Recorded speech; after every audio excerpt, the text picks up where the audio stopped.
فاسألوا أهل الذكر إن كنتم لا تعلمون.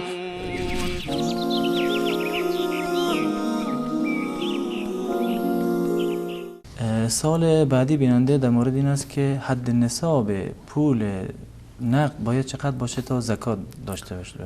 آقا امان الله از یزد این سوال پرسیدن. معیار اصلی برای وجوب زکات طلا و نقره هستند که بر اساس طلا یا نقره محاسبه می شوند و طلایی که در این زمینه معیار هست طلای 24 عیار باشه که معادل با 20 مثقال هست، 85 گرم باشه و 24 عیار.